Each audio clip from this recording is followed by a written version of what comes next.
Uy, good morning. Nakakalak ba? Yan. Yo. Good morning Toronto. Ooh. Yun. Sabi ng asawa ko, pagod na ako siya. Yan. Bukas na? Ayan, bukas na. Sabi ng asawa ko guys, pagod na raw siya. At wala. Dire-diretso talaga ang ano namin. Ang ano namin ngayon.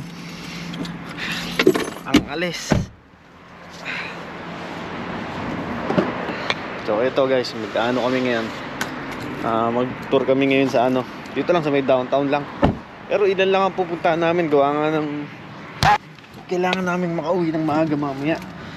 At di ba nga manonood ng concert si Jen ngayon dun sa may Rogers Stadium. At kailangan namin makauwi ng maaga at makaalis mamaya ng maaga kasi panigurado maraming ano ngayon, maraming tao at traffic ngayon.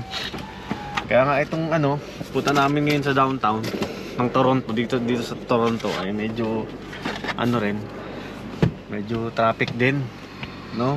Kaya nga ilan lang yung pupuntahan natin ngayon. Tatry lang natin at bibistahin natin yung yung gaya ng CN Tower, Rogers Center. Ano pa ba?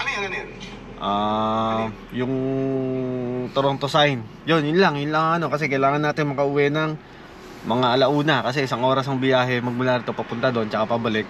May isang oras din kasi nga traffic talaga, no?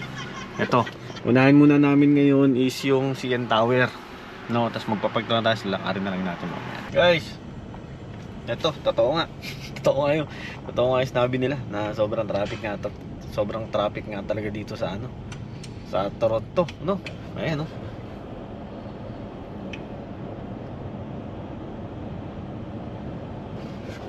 Mga pa kami punta dun sa dun sa pagpaparkingan natin sa may tabi ng ng Rogers Center.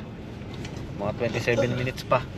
Kaso nga lang ang nakalagay dito is alas 10 pa magbubukas yung parking. So pagka maghanap na lang kami ng mas malapit doon kasi ang gagawin namin, magpapark muna kami doon sa isang place na lang. Tapos na lang, lakad-lakad na lang, no? At mahirap daw maghanap ng rito, ng parking. Ayan, no? Traffic. Guys, ayun, natatanaw na namin ang CN Tower, no? Kita nyo? Grabe, sobrang traffic talaga. Parang naalala ko yung Riyadh, no? Ganito ang ganito ka traffic. No, CN Tower. Hindi naman ganito lagi ka traffic sa Riyadh. Pag rush hour Pag rush hour. Kasi sa ngayon guys, alas 9. Dito, rush hour at hindi rush hour, traffic eh. Bagay. Di ikaw na. Ayun. Kaso ang balita namin guys, sabi nung kaibigan ni Jen ay ginagawa ang CN Tower. Tsaka wala rin kaming ni-renovate. Tsaka wala rin kaming planong magpunta doon. Medyo may kamahalan ng parang 40 plus something per head, no? Sapat na sa amin yung makita namin ng personal ang CN Tower, no? Guys, ito actually kakaroon lang namin ng parking. Grabe, mahirap din pala mag-parking dito. Kasi dun sa naka-assign na dun sa location na pagpaparkan sana natin, dito lang sa may Rogers Center sa may gilid ay sarado pala. Kaya naghanap kami ng in-park. Ito, yan. Pwede kami nag-park sa baba. So 2 hours rin kinuha natin. Is $12. Mahal pala ng parking dito, no? Mahal ng parking. So yun, lalakad-lakad lang tayo.